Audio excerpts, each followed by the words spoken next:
Welcome everyone to the Western Museum of Flight. I'm Cindy Maka, the director. Our speaker today is a project manager at Northrop Grumman. He also served as our curator when we were at Hawthorne Airport.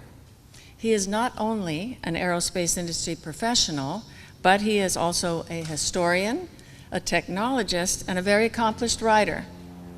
And over the years, the museum is much in debt to him for his many services performed within the museum and on the institution's behalf. So, ladies and gentlemen, one of our most valued friends, Lynn Jenson.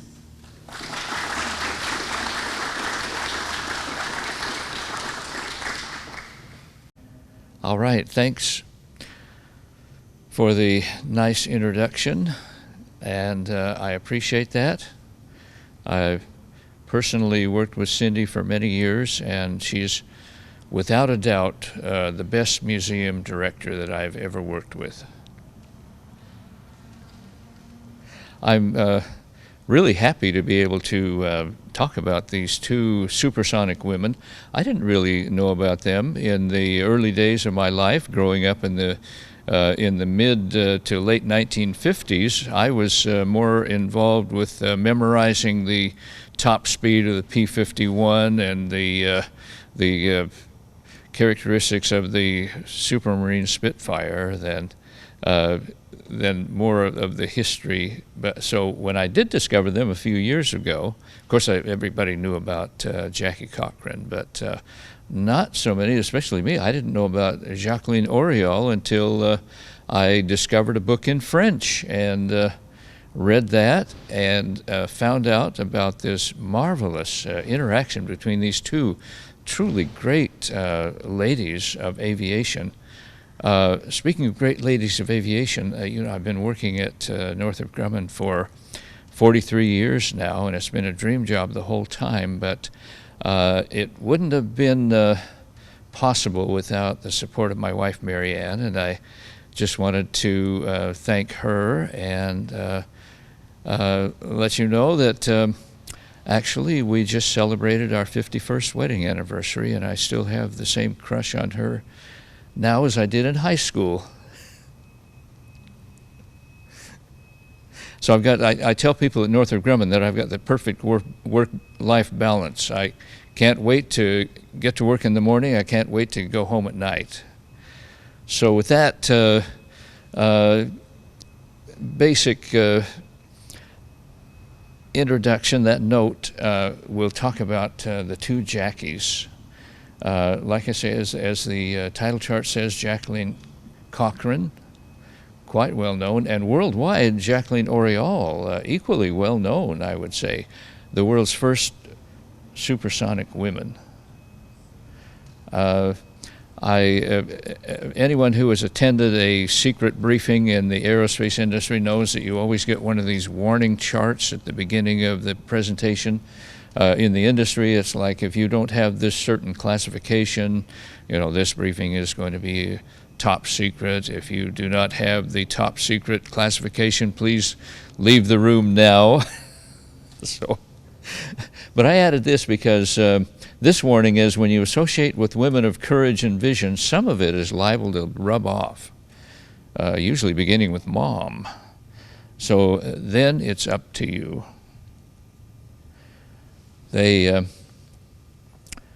These two women exemplified the idea of dreams, never stop dreaming and working to achieve those dreams.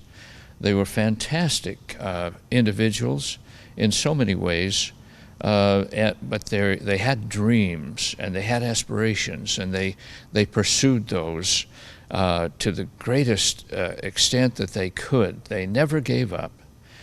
Jackie Cochran holds more aviation records than any other woman. Many of them achieved in Northrop Aircraft, as we'll see in a few minutes. She founded and led the WASPs in World War II, Women's Air Force Service Pilots, and she was also a businesswoman of tremendous capability, as we'll also see. She was the head of a cosmetics empire, which is unusual for in many ways for a head of a cosmetics empire to also be a world champion aviatrix.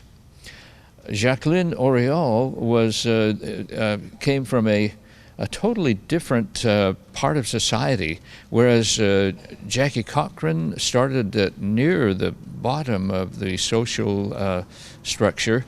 Jacqueline and Auriol was part of the elite, the wealthy upper class in France. Her father was a shipbuilder. She originally was interested in art and studied art, but when the Nazis invaded France, she and her husband, who, by the way, her husband was the son of a future president of France, the two of them fought the Nazis as part of the French resistance in World War II, and had many experiences, hair-raising experiences fighting the Nazis. I think we're still kind of fighting the Nazis right now in many ways. She had a terrible, she learned to fly because she was basically enthralled by it, as many of the early, I should say many of the early women aviators were, or everyone in the early days was fascinated, but it's not just in the early days. Everybody these days who takes a little ride in an airplane ends up either airsick or loving aviation. They can't get enough of it. So we can identify with these great women in this respect right now. After learning to fly and becoming a very good pilot, she experienced a terrible flying accident, and she was not, like most flying accidents, my little brother was killed in a small plane accident. He was an excellent flyer, but he was a passenger. And the guy flying the plane was not as good a pilot, and they got into an unrecoverable situation. So she was in that situation. The airplane crashed. Her face was crushed in.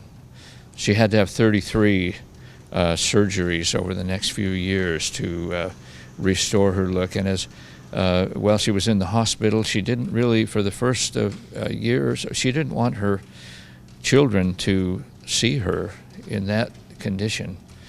Anyway, she went on to become a female test pilot with a military license, and become a fellow later on of the Society of International Test Pilots. So these are the two Jackies. For 13 years, they were competing with each other intensively, and they had tremendous backing from their governments and from from corporations in the aerospace industry. So I wanted to share a few quotes. Jackie Cochran: "Earthbound souls know only that underside of the atmosphere in which they live. The dust particles in this layer of air near the Earth catch and reflect the rays from the sun and make things bright by day and oftentimes gloriously beautiful by sunset. But go up higher above the dust and water vapor, and the sky turns dark, and up high enough one can see the stars at noon. I have," and that's from her autobiography, The Stars at Noon. And I wanted to retain the French from quotes we'll be seeing from Jacqueline and Auriol, and just for fun, of course I speak French, read French, just for fun I thought I would put this quote through Google Translate and see if there was a difference, what the difference was. And I can say after the test that Google Translate is pretty good, but still you want to find somebody who actually has a feel for it, not just the data access. So she said, "I would have done anything or almost anything to fly on a new airplane. I feel so good flying. Why? It's difficult to explain." And we all know about that. Why? Because it's wonderful.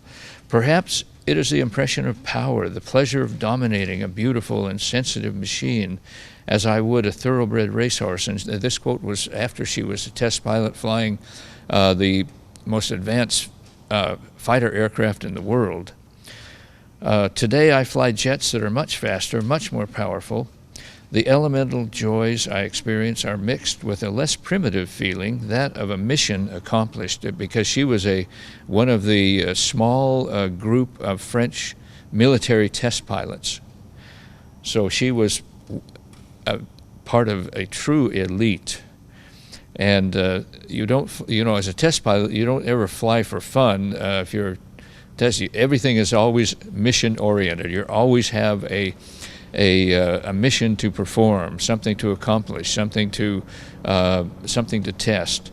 So this is why she said this: every time I set foot on an airfield, I experience an exhilarating feeling of being in my true environment. And I think we can all kind of identify with that as well. We're here at the airport, at the museum. Couldn't be better. Well, I wanted to talk first give an overview of women in aviation. It goes a lot farther back than Jackie Cochran and Amelia Earhart. We're looking at 1784. Elizabeth Thibault, who was a passenger in an untethered hot air balloon in Lyon, France. She was dressed as now you have to picture this balloon flight. She was dressed as a Roman goddess, the goddess Minerva, and she sang a tune from a popular opera of the time. This was just 8 months after the first modern air flight, which was the balloon flight of the Montgolfier brothers. In 1798, oh, this is great. Jeanne Labrosse was the first woman to fly solo in a balloon and the first woman to use a parachute. Now, this is interesting because her husband, André Jacques Gaudrin, invented the parachute. They call it the frameless parachute because Leonardo technically had invented a parachute that looked like an umbrella. It was a square box.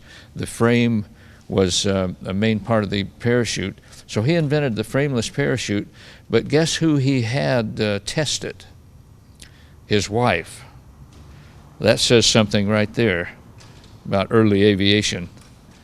In 1811, Sophie Blanchard, the first woman professional aeronaut flying balloons, she was actually the chief of Napoleon's air service, and she was the official aeronaut of Louis XVIII after Napoleon was kicked out. 1903, Ada de Acosta, she was an American socialite, and she was really the first woman to solo a powered aircraft, and that aircraft was her friend Santos Dumont's dirigible. And they weren't out in some empty field somewhere doing this. Dumont had the habit of flying around the streets of Paris, and we're very familiar with the streets of Paris with the Olympics and things. So he would fly his dirigible, and you can see how big it was, fly it to one of his favorite restaurants, for example, and land and have lunch, and then take off again in Paris. Well, she asked him to let her fly his dirigible number 9, and you can see that picture in the lower right of the actual picture of her flying this thing. I'm not sure I would go up in that bird. If there are any other pilots here, I doubt if they would probably check with the FAA before they actually hopped in what you might call the cockpit. Anyway, Santos Dumont said, "Mademoiselle, you are the first aero chauffeur, or chauffeuse in French, in the world, first pilot." Unfortunately, Ada's parents did not want anybody. They tried to keep this top secret. They didn't want anyone to know about this because no man would marry a woman who had done such a thing. Later, she became an advocate and a great person in the cause of eye care, and established the first eye bank in the U.S. Well, we all know the Wright brothers, Orville and Wilbur, but how many know Catherine, their sister? she was really the brains and the business acumen of the organization, and they called her their silent partner. She was a high school teacher and an international celebrity, because when the Wright brothers went to France to try to sell their airplanes to the French weren't too happy with the Wright brothers because they were kind of socially awkward and this sort of thing. But Catherine was the belle of the ball. She was the toast of French society. She was, everybody knew her, and then the Wright brothers, because they were her brothers, basically. So when we think of the Wright brothers, we have to think that their success was largely owed to their sister, Catherine. And then, of course, Emma Lillian Todd, the first woman in the world to design airplanes. She was a self-taught inventor. You almost had to be self-taught because women weren't very welcome in the higher education, world of higher education at this time. She did work at the... I love that sound. That's music to my ears. She did work at the patent office, and she designed airplanes. The last design of hers flew in 1910, and it was test piloted by Didier Masson, who was a man, because she didn't have a permit to fly her own airplane. Elsie Raymond LaRoche, oh my gosh, world's first licensed female pilot, license number 36 from the Fédération Aéronautique Internationale. And of course the French were way ahead of the British and the English as far as their interest and support of aviation. Very interesting.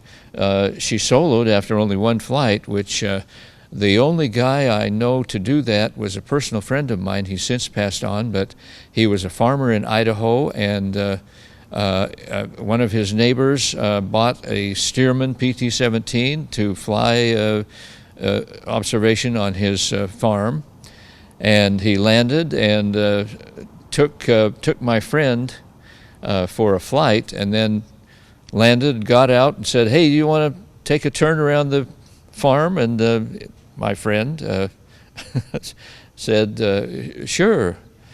He took off, flew a very nice flight, came back. So he's the only guy I know that soloed after one flight, other than Elise Ramon LaRoche.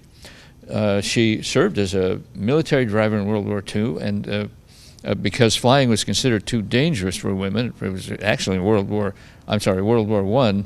Actually, in World War I, flying was pretty much too dangerous for everybody. Considering that the average British pilot had about a 2-week lifespan after going into combat. She died in 1919, actually test flying a plane, and you can see her in a Voisin biplane at the Grand Week of Aviation at the Rennes Air Show in 1910. That's why they called those airplanes kites, basically, because she's basically flying a powered kite. And then there's Marie Marvin, the first woman to fly combat missions. There she is in the cockpit of a Deperdussin airplane. And by the way, the Deperdussin was one of the hottest airplanes in 1912. It was a very sleek, high-speed airplane for that time. She was the first certified flight nurse, and she championed air ambulances and medevac. And you can see a picture in the lower right of the proposed air ambulance airplane. It's basically a Deperdussin with that can carry a stretcher in the background. 1910, Hélène Detieux, first woman to fly with a passenger. She was nicknamed the Girl Hawk. There was a minor scandal when the press found out that she didn't wear a corset while she was flying. Forget about a seatbelt. She wasn't wearing a corset. That was the big problem. And she was also somewhat of a model, so she was well known outside of aviation. You can see in the center picture there her in an advertisement for bicycles. 1910, Blanche Scott, first woman to solo in an airplane in the U.S. There's there are other, when it gets into U.S. records, who soloed, who got the licenses, this sort of thing, there's kind of an area where, yes, they had the first pilot's license in the U.S., but it was awarded to them by the French, etc. Anyway, she was the first woman to solo in an airplane in the U.S. We see Bessie Faith Raish was also credited with the first flight later that year.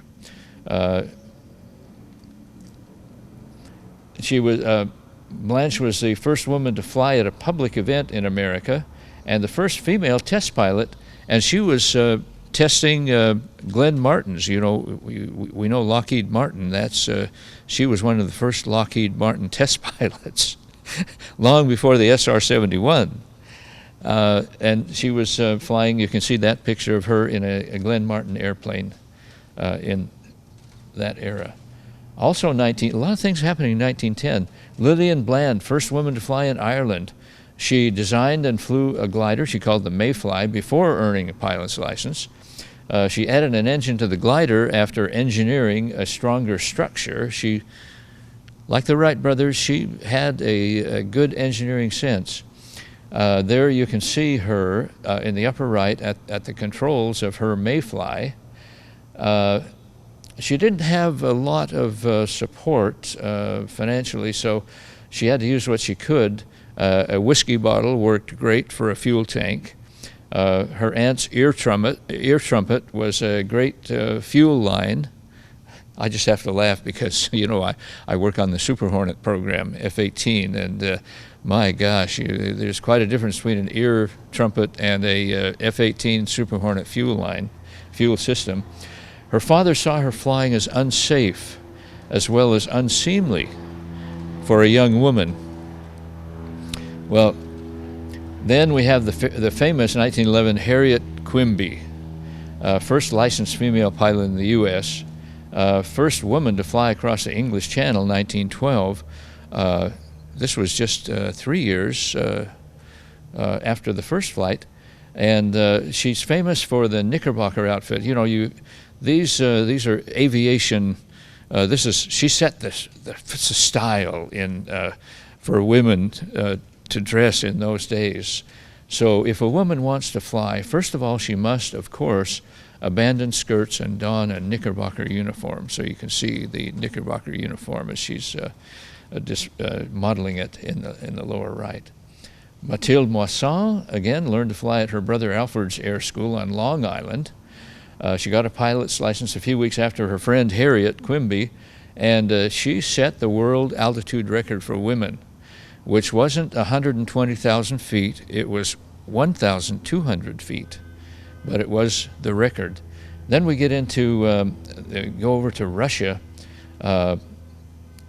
Beginning of World War I, we have Lydia Zvereva, first Russian woman to get a pilot's license. First female stunt pilot. She looped a Moraine Saulnier G, and you can see a picture of her and in the cockpit, and then you can see the Moraine Saulnier G in that middle picture. And again, I as a pilot, I don't think I would want to try to loop that thing. Hilda Hewitt, oh, she's amazing. She was the first one in the UK to earn a pilot's license from the Royal Aero Club. She ran an air school and taught her son to fly. She also gave Thomas Sopwith a ride in an airplane, and from that time on, Thomas Sopwith was what can we say, a top designer in fighter planes especially. He was the designer of the Sopwith Camel, the most famous airplane of World War I. Ask Snoopy. However, she also was an entrepreneur, and she actually established an aircraft manufacturing company and built 800 airplanes for the British in World War I. We go to China in 1916, Zhang Xiaohun, China's first female pilot. She attended an air show and insisted that she be allowed to fly. So circling the field as a passenger, she was tossing flowers, but then crashed, survived, and became a national heroine. You can see her being observed, actually observing an airplane in the sky. Catherine Stinson, we're all familiar with the Stinson Aviation Company, Stinson Designs, this sort of thing. Her brother was also a pilot, and it was commented that her brother was not as good a pilot as she was, although he was a great aircraft designer. She planned to use the money from her flying to pay for piano lessons, so she could assume a career in music. She also flew fundraising for the American Red Cross. She inspired her brothers, of course, and she was initially turned down for flying lessons. Why? Of course, we can answer that by now, because she was female. 1921, Bessie Coleman, wonderful heroine. She was part Native American, African American, and she was a first African American to become a pilot, licensed pilot. She was when I'm talking with students, I like to point out that she was an outstanding math student, and if you really want to fly, you want to have a pretty good understanding of math. And like I say, renowned stunt pilot. She died, unfortunately, tragically, when she was flying an air show. But I love these quotes from Bessie. "The air is the only place free from prejudices." And then 1934, Lieutenant William J. Powell, in his book Black Wings, says, because he honors Bessie, "Because of Bessie Coleman, we have overcome that which was worse than racial barriers. We have overcome the barriers within ourselves and dared to dream." Okay, anybody who saw The Right Stuff knows about the Happy Bottom Riding Club out at Edwards. It was founded, set up by Pancho Barnes, and she was, what can I say, her real name or original name was Florence Leontine Lowe. She was Hollywood's first woman stunt pilot, and my Uncle Ivan Olson was, in this time, at the end of World War I, he traded his motorcycle for a boxed up JN-4 Jenny biplane. He uncrated it, put it together, and flew it. And he was a stunt pilot in those early Hollywood airplane movies, like Wings and Hell's Angels, Dawn Patrol, those Lilac Time. So whenever I see the whole movies, I like to try to guess which airplane Uncle Ivan was in. He also later flew the Mail, and in the 30s he joined up with a businessman, and they founded Continental Airlines. And he flew with Continental, as chief pilot until 1958. Then he had a heart murmur, and so he was, invalidated out. He was a great guy. I always, when I would go visit Uncle Ivan, I would say, "Tell me about the airplanes, Uncle Ivan." He would always say, "No, you don't want to hear about airplanes. You want to see my antique car collection." And that was so frustrating. I didn't want to see I wanted to hear about airplanes. Anyway, he had a business card. His name was Ivan R. Olson. His business card read, "I.R. Olson, who are you?" So there's a great tradition of humor in the family, by the way. Anyway, Pancho held the world speed record for women, 196 miles an hour. You can see her with a Travel Air Type R mystery ship. Now these things were tricky airplanes to fly. So this is something that again and again that touch is very, very important. And of course, she founded the Happy Bottom Riding Club, which the test pilots' wives were very leery of. They wanted their husbands home, not at the Happy Bottom Riding Club. And then, of course, there's Amelia Earhart. She was the first woman to fly solo across the Atlantic Ocean. You can see her in the lower right. She flew in a Lockheed Vega, which was a Jack Northrop design. You can see the original airplane in red. She called her plane Old Bessie, she called it Bessie the Red Horse. That was her nickname for her Jack Northrop design Lockheed Vega. She was a best-selling author, of course, set many records. She was the first. She rode as a passenger first woman to ride as a passenger across the Atlantic in 1928, and you can see her quote here: "There's more to life than being a passenger." I think that flight kind of convinced her, hey, I can do this. So anyway, she was a mentor for many people, instrumental in founding the 99s Women's Pilots Group. And if you haven't heard of the 99s, you can find them online. They're still a very active group of female pilots. And if you're female and you want to find out more, I would really recommend it. It's a great group. Of course, Amelia Earhart was lost in 1937 in the Pacific on another trying another record-breaking flight. We'll quickly go through Latifa El Nadi, the first African woman, as well as the first Middle Eastern woman to earn a pilot's license. Li Xiaoqing, first Chinese woman to be granted a civil aviation license in China. She co-founded the first civilian flying school in China. Sabitha Gökçen, now this is interesting. She was a Turkish pilot and first woman fighter pilot. 1941, of course, the Nazis invaded Russia, and Lilia Litvak and Katya Budanova were fighter pilots and night witches. And of course, we all know about the Night Witches now, a series on TV, this sort of thing. But actually, Lydia had 12 kills before she was shot down by a German pilot who saw her blonde hair and felt so sorry that he shot down a woman fighter pilot, who easily could have shot him down if under slightly different circumstances. And then you can see Katerina Budanova with 11 kills in front of an early Yak-1 Russian fighter plane. And then, of course, the Night Witches, actually, statistically, they dropped more bombs than RAF Bomber Command did in World War II. However, they weren't flying Avro Lancasters. They were flying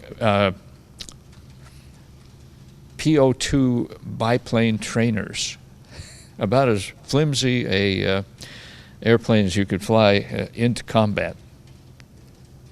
And then, of course, Willa Brown. She has many accolades to her credit.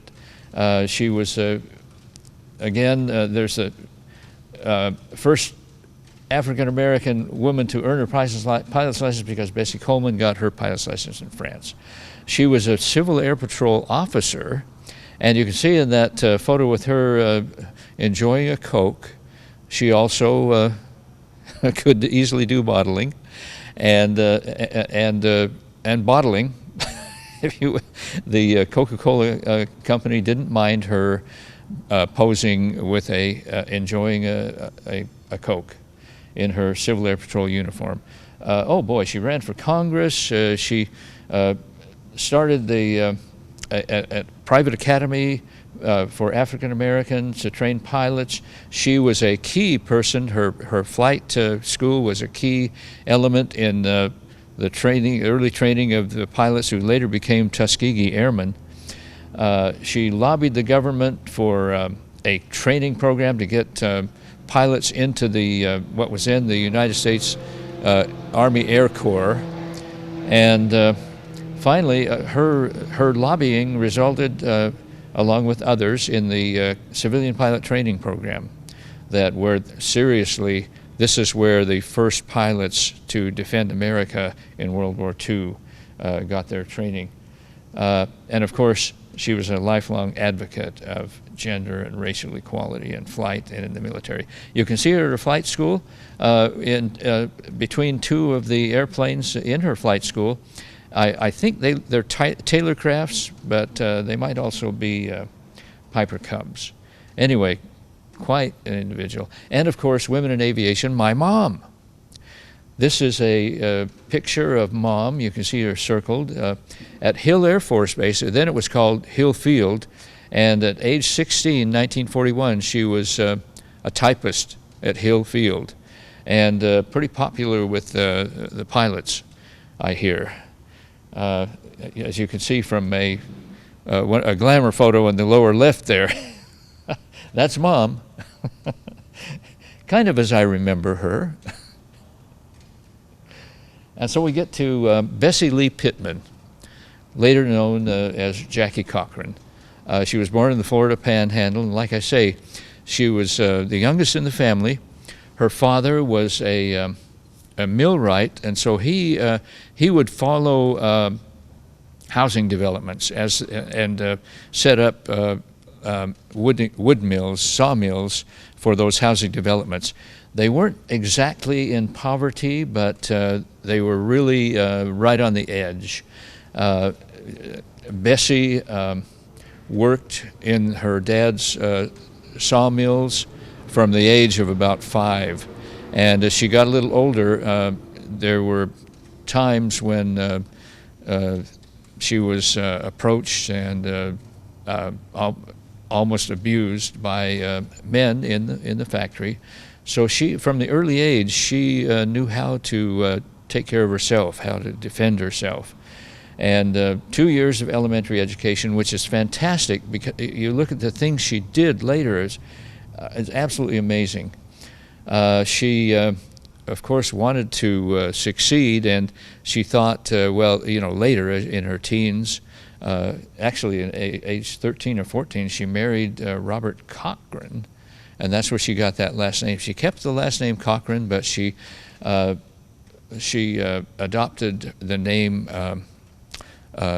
Jackie or Jacqueline. And of course they had one son who died, and that marriage was defunct, I guess, got a divorce. She set up in Florida her own, she arranged to get a spot in a beauty salon, and then she leveraged that into her own beauty salon, and then in this beauty salon in Miami, she was very popular and taken to the parties that were being given for the rich and famous from New York, one of whom was Floyd Odlum, who was a true billionaire, and he took a liking to her. And so they kept in touch.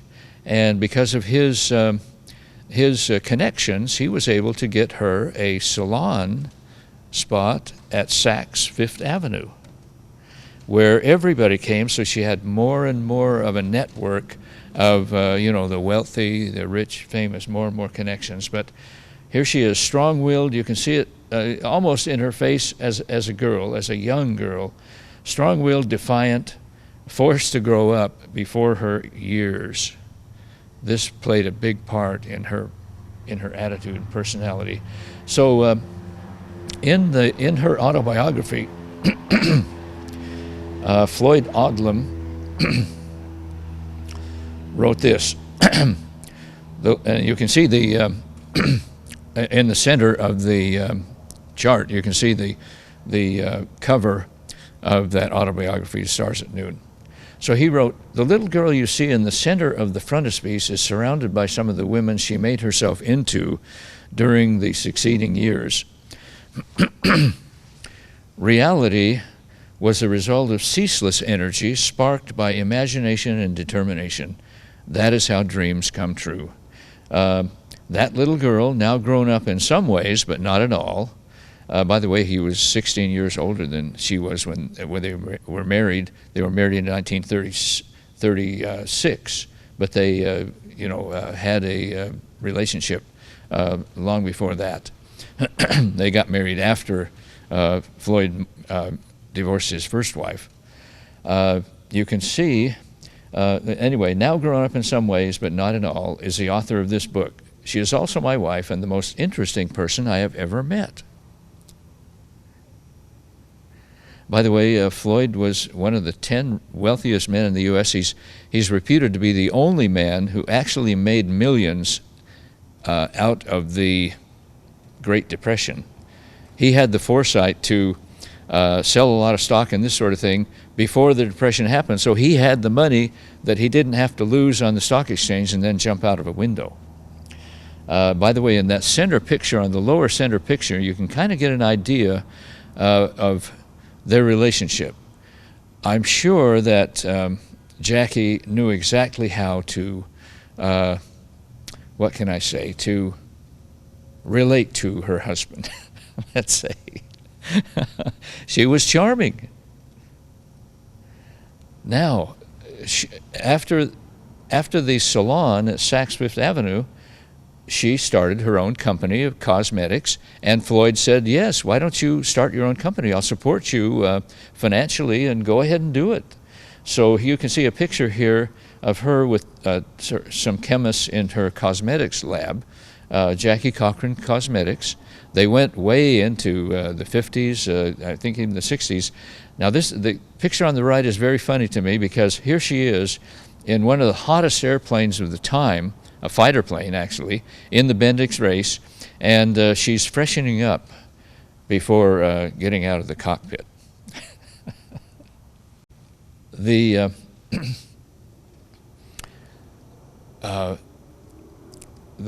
phrase that I think Floyd came up with for the cosmetics, for the ads, was beauty with wings.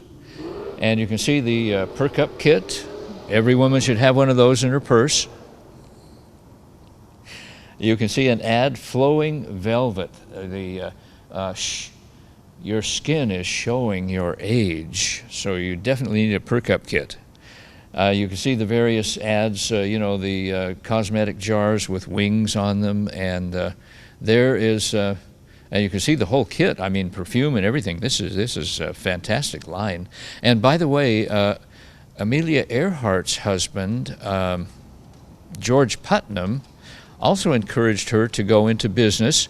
And so, little known to people, Amelia Earhart had her line of luggage, which went on for years after she died in 1937. Actually, I saw on eBay you can still buy Amelia Earhart luggage on eBay if you want. And it's not that expensive. And of course, here is Jackie hopping out of a P-51 Mustang with showing off her perk-up kit, or perk-up stick, that you didn't want to leave the, let's say, you didn't want to rotate without. So she learned to fly at Claude Ryan's flight school, down San Diego, preferred training by Navy pilot friends at North Island, and you can see her in a Stearman C-3, and there's Claude Ryan in the cockpit of one of his early designs, and then later with a model of NX-211, the Lindbergh's plane, flying the Atlantic, and again, Jack Northrop designed the wing of that airplane. Oh boy, Jackie, of course, became an excellent pilot, and she convinced Alexander D. Seversky to let her fly one of his airplanes in the Bendix race. She didn't win in 1937. She also entered the McRobertson England to Australia race, and they had to bow out. They were flying a GB, you can see in the lower right, a two-seat GB. Her mechanic was with her. They had engine trouble in Romania and had to drop out of the race. But again, everybody who is familiar with the GB racers know that they were probably the most dangerous airplane you could fly at that time, anyway. I've got a few candidates for now. One of them in the museum here that you can take a look at, the DB5. And anyway, she broke altitude records in Northrop Gammas, different Northrop airplanes. You can see a picture of Northrop in the center there with his original flying wing, 1920, let's see, the Avion, late 20s anyway. So she's breaking records now, and then she entered the 1938 Bendix race, and she insisted, and you can see Alexander Seversky. You can see his name in the original Russian there, and she convinced him again to let him fly his fighter plane, which became the P-35. And again, it was, of course, kind of a mutually positive relationship. Seversky wanted to show off his airplane, and of course, Jackie wanted to break records and maybe sales records too for the per-cup kit. I don't know, but anyway, she was really a trooper. She insisted on the number 13 for her airplane.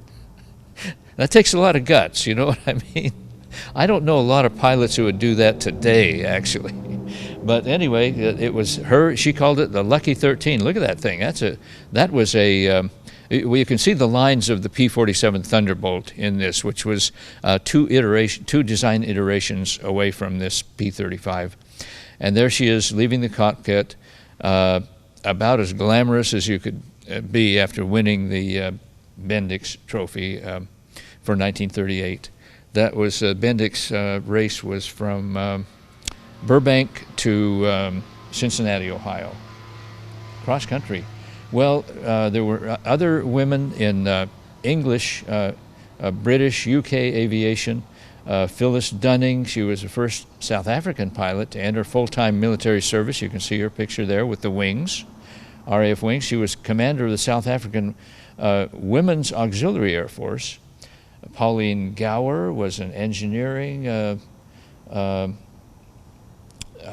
expert, an engineer, civil defense commissioner in London with the Civil Air Guard, and she later proposed and commanded the women's section of the RAF Air Transport Auxiliary. And you can see in the lower two pictures auxiliary pilots, one a lady very stylishly getting out of a Spitfire Mark 9, and then ATA pilots after delivering their Hurricanes to the RAF bases. And part of this, at the beginning of World War II, actually in 1940, Jackie Cochran wrote a letter to Franklin D. Roosevelt saying, why aren't there women flying in the military?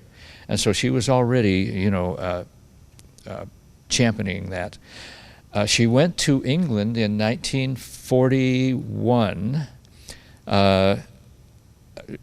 actually 41, and was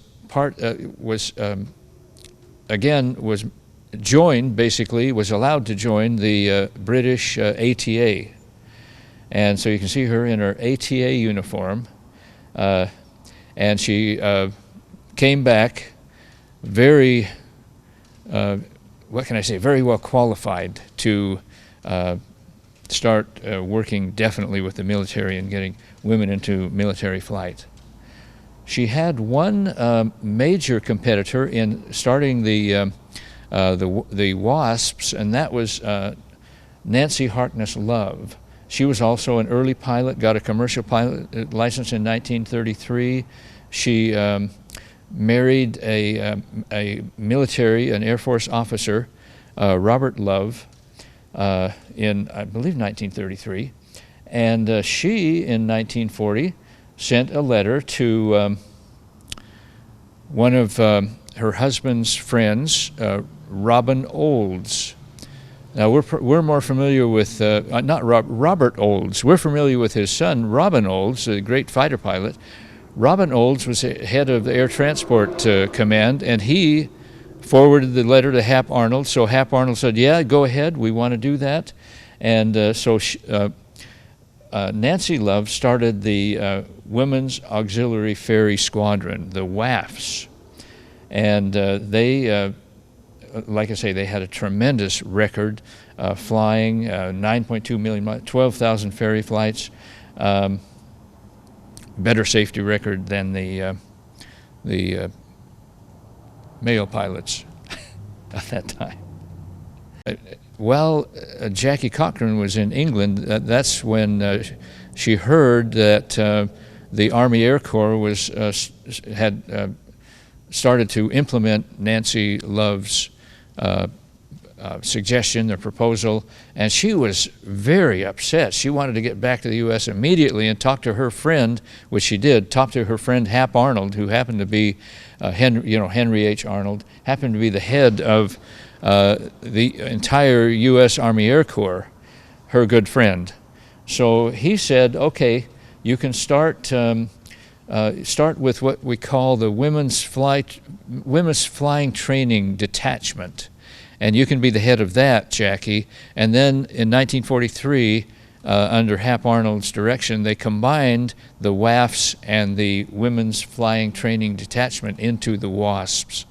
And they went to Avenger Field in Sweetwater, Texas, and the rest is history. But they were fantastic. You can see Hap Arnold at the end of World War II. By the way, the WASPs had to pay for their uniforms. They had to pay for everything. They didn't get a stipend for staying at hotels when they delivered airplanes. They did the whole thing themselves. Hap Arnold said, "You and more than 900 of your sisters have shown that you can fly wingtip to wingtip with your brothers. If ever there was a doubt in anyone's mind that women can become skillful pilots, the WASPs have dispelled that doubt." Let's take a look at them for a minute. They were a fantastic group of women, about 2,000 total. They, like I say, in December 1944, the Army Air Corps decided they didn't need any more women pilots. They had plenty of male pilots trained, so they canceled the program. And it wasn't until, 2008, I believe, that they were actually given recognition as military pilots. Yeah, here we go. Their own uniforms, travel, all personal travel, all this sort of thing.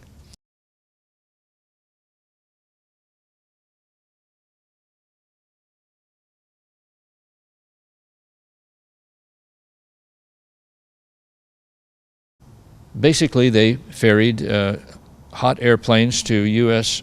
Army Air Force bases. You can see Florin Wilson in a P-51 Mustang, B-17s, Betty Gillis flying a Thunderbolt, Dorothy Olson flying a Lightning, Helen Snap flying an A-25, the Army version of the Helldiver, and B-24 bombers. Not an easy plane to fly. But they were the ones that really were the proof. One of the most dangerous airplanes in the early Air Force was the B-26, the Martin B-26 Marauder bomber. It had too heavy wing loading to take off safely, so they nicknamed it, so many men were killed flying those things, so they nicknamed it the Widowmaker. And the WASP pilots would ferry these, no problem. I love this picture.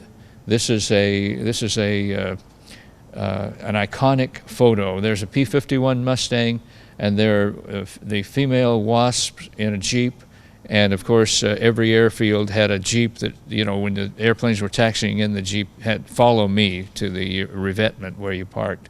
But that's iconic because here are these women pilots saying, "Follow me." The most dangerous plane of World War II, for many reasons, was the B-29. It was the most modern airplane. It was another generation ahead of anything in World War II. The problem was it had, the early ones had problems with overheating of the engines, fires, this sort of thing. So the pilots in training, including, they were training to drop the A-bombs and end World War II and save millions of lives. The male pilots were saying, this thing's pretty dangerous. We're going to transfer out to B-17s or something like that. Give us a transfer. So Paul Tibbets, who was the head of of course, the whole B-29 detachment, the 509th composite group, said, can you women show these guys that it's okay, you're not afraid to fly B-29s? So here they are. He's pointing out to that, look at the wheel, the size of that B-29, the nose wheel. Anyway, this is Barney Giles brought the demonstrations to an abrupt halt after, and of course the women were flying them around to Utah, the place where they were training and this sort of thing. But the General Barney Giles told Tibbets to stop those women flying those things because they're putting the big football player pilots to shame. From that time, they didn't have any trouble with B-29 pilots.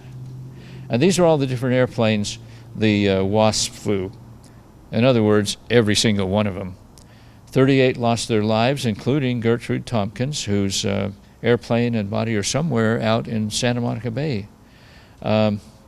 Hazel Lee, Asian American WASP pilot, also a fatality. Her almost last words were, "I held a moment in my hand, brilliant as a star, fragile as a flower, a tiny sliver of 1 hour. I dropped it carelessly. Ah, I didn't know. I held opportunity." Heroines. And of course, what it meant, these are the results. Women fighter pilots flying combat missions, training missions, astronauts, recognition by President Obama of the WASPs, putting that into law, and of course the Presidential Medal honoring the WASPs. I love this quote from the first female astronaut,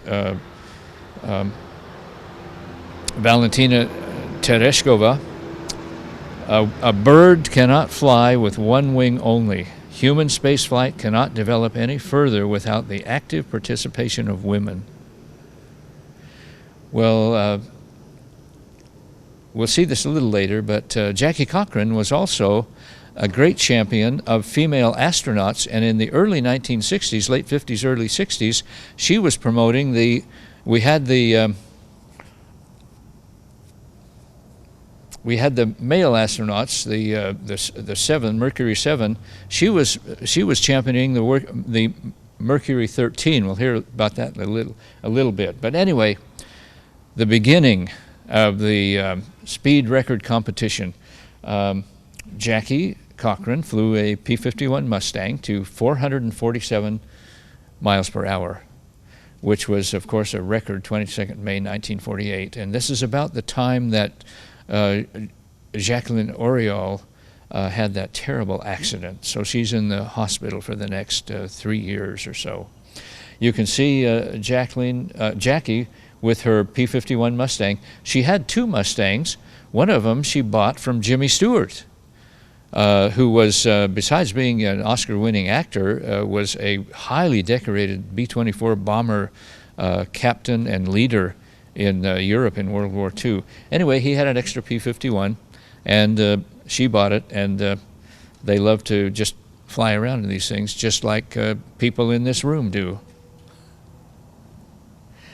Well, 3 years later, Jacqueline gets out of the hospital, and her friend, who was who taught her to fly and who was a military pilot, got her the opportunity to fly the French version of the de Havilland Vampire fighter plane. You can see the Swiss version in Swiss markings in this picture. There she is next to her friend near the airplane that she flew. And there she is in the cockpit with the crash helmet and this sort of thing. It comes over the news. What? This unknown French lady has just gone 508 miles per hour. Well, you can imagine what Jackie Cochran thought about that. The other Jackie, Jacqueline Auriol, she, like I say, she had an affluent, pampered childhood. She was adventurous. She would jump off of walls and things like that. There's a picture of her with her family, early picture. Like I say, she was the daughter-in-law of the future president of France. She fought with the resistance. And there is a picture of the airplane she was flying. Before she was not flying, she was a passenger in. The pilot, again, as I mentioned, was not doing a good job, and they had that terrible accident. There is the airplane after, and you can see she was barely saved from drowning, in addition to the terrible wounds she received. Her first flying lessons were in a stamp trainer. It looks kind of like the de Havilland Tiger Moth, which is a great trainer. And then she had further flight training in the Moran 341. You can see that's a parasol wing airplane. But the pilot who trained her, here's a quote from the book. They brought him a young woman in a very elegant suit from Chez Fath. She was dressed well. She is the president's daughter-in-law. She already has her touring pilot's license. She would now like to do aerobatics. Wouldn't you like to teach her? You are the best, Commander Cresotti had told him. He looked at me, at Jacqueline, coldly, and she says, the look of a Nobel Prize winner in physics who has been asked to teach relativity to a starlet. And she was a starlet. She was very fashionable at the time. Anyway, there she is in the cockpit, and early training. Guess what? 1952, before Jackie Cochran can do anything, there's another speed record in that hot little vampire, 531 miles per hour. There she is. The French name for it was the Mistral. Well, enough was enough for Jackie, so she had good friends there. She is with one of them, the guy who officially broke the sound barrier, Chuck Yeager. So she went to Chuck and said, hey, can you loan me an F-86? Because I know if I can go into a shallow dive in an F-86, I can break the sound barrier. So Chuck went to his friends in the, in the high command of the Air Force and said, hey, let's loan Jackie Cochran an F-86. Let her break the speed record. They said, are you kidding, Chuck? We're not going to do that for anybody. Regulations are regulations. We're not going to do it. So Jackie had friends in the industry in Canada. And Canada, the Canadair was building F-86s for the Air Force and for the Canadian Air Force. It was called the Canadair Savior. It had a hotter engine, actually, than the F-86E that was flying at the time. So they flew that down to Edwards, and she broke the record in that airplane. Meantime, here is Jacqueline at the test center in Brittany, and she is one of that small group of elite French fighter test pilots with the French airplane, the Ouragan, the Hurricane, in a group picture. It's interesting. She says in her autobiography, if my colleagues at work considered me one of their own, need I say that I did everything to make it so, to be their equal? That was what I was most proud of. And like I said, later she was made an honorary, a fellow, not an honorary, but a fellow of the Society of Experimental Test Pilots. Well, 1955, a couple of years later, she breaks the sound barrier. 31 May 1955 in a Mystere 4N. This is a special interceptor version of the Mystere swept-wing fighter. Great line, you know. The Dassault company just was in its ascendancy at that time. And of course, they wanted to show off their fighter. So Jacqueline gets the opportunity. She's qualified. She's part of the French Air Force test pilot organization, so of course she can do it. No problem. And I put this in just because in French, it's not the sound barrier, it's the sound wall that they were breaking through. Well, Jackie made a few, went on to set a few records in Northrop T-38s. To me, one of the most beautiful airplanes ever designed. Speed records, altitude records for women, 784 miles per hour, which is breaking the sound barrier. There she is with that beautiful Northrop airplane and her friend, Chuck Yeager. Well, meantime, the next year, the French Jackie flies at 1,149 miles per hour in the one of the early Mirage 3 fighter jets, Delta jet, Supersonic, one of the hottest airplanes in the world. And of course, Dassault is perfectly happy to do that because the Mirage 3 was one of the most widely used, operated fighter planes in the 60s, 70s, 80s. There she is after breaking that record. Well, there was one airplane that was perfect to break that record, to beat Jacqueline's record. That was the F-104 Starfighter. So Jackie finagled a Starfighter from not the Air Force, but from Lockheed.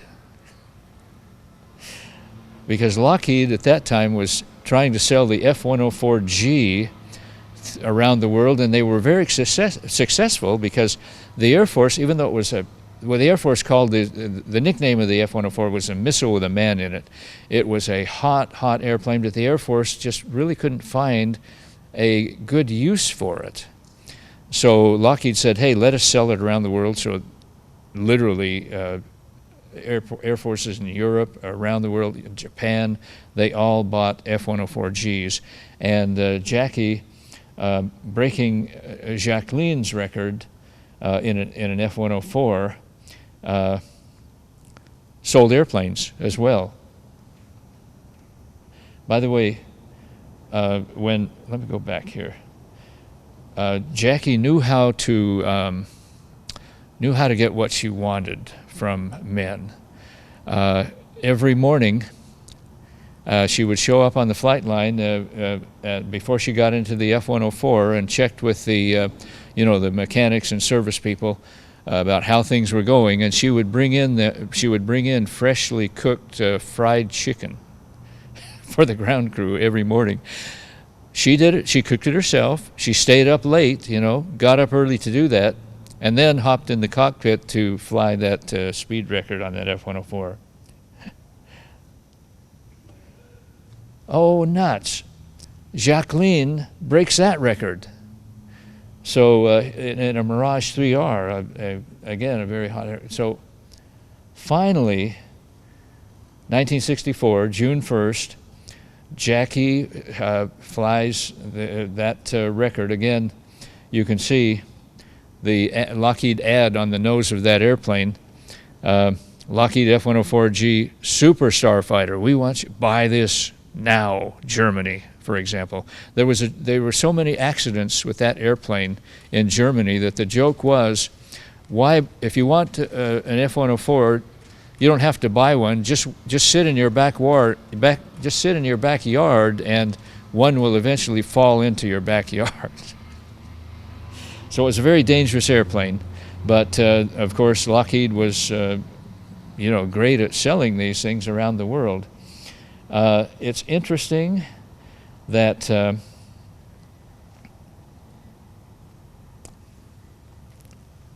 one of the many items in Jackie Cochran's history was she was the first female president of the FAI. Those are the ones that certify speed records. And when she became president, one of the first things she lobbied for was the end of speed records for women. Well, she was at the top. She said, well, let's stop this competition now. I've won a gold medal. Let's not have any more Olympics. Anyway, very competitive and clever, a businesswoman. Why not? After the war, she was asked to be a witness, not a witness, but to attend the Nuremberg trials of the Nazi war criminals. She was asked to go to Asia and report on conditions there. In 1948, she joined the U.S. Air Force and retired as a major, I believe. She was involved in great political activity, a personal friend of Dwight Eisenhower. She loved to travel. Like I say, she really championed the idea of female astronauts that would go into space at the time of the Mercury capsules, the right stuff guys. But that was actually not put on hold. It was actually canceled because they really didn't want to take the time to do the preparations for that. They wanted to devote all of their resources to beating the Russians to the moon at that point. So that's basically why they didn't pursue that program at that time. A couple of quotes from Jackie, and then we'll look at Jacqueline, and that's pretty much going to be it. Jackie, I have found adventure in flying, in world travel, and even close at hand, because adventure is a state of mind and spirit. And then capacity never lacks opportunity. In other words, if you can do it, somebody will want the capability that you have developed. Capacity never lacks opportunity. It cannot remain undiscovered because it is sought by too many anxious to use it. And Jacqueline, she won the gold medal. She won the Harmon Award 4 times in the early 1950s for her tremendous achievements in breaking records. Of course, after she was a working test pilot at the French Air Force Flight Test Center, she really supported and I guess you would say championed the United Nations Food and Agricultural Organization, and they gave her a medal for that. And she, of course, participated, just like Jackie Cochran, in the development of numerous technical systems as well as flying airplanes. Her quote is, "I am always astonished when people say to me, 'Bravo, Madame. What you have done is truly extraordinary.' Around me, there were truly sensational people. I was quite average. Many of the people I have known were obviously much superior to me. I have the greatest admiration for my comrades and not so much for myself." So delightful, charming people on French TV, kind of an icon. So that is it. I'm going to go here first. These are 4 books that you can read. You can read Jacqueline's autobiography in the original French if you want, but there's an English translation, I Live to Fly, and then of course Jackie Cochran, her autobiography, The Stars at Noon, and then a biography by Doris Rich about her. Just great reading. Lastly, just part of Longfellow's poem, A Psalm of Life. I changed the wording a little bit. The heights of great women reached and kept were not attained by sudden flight, but they, while their companions slept, were toiling upward in the night.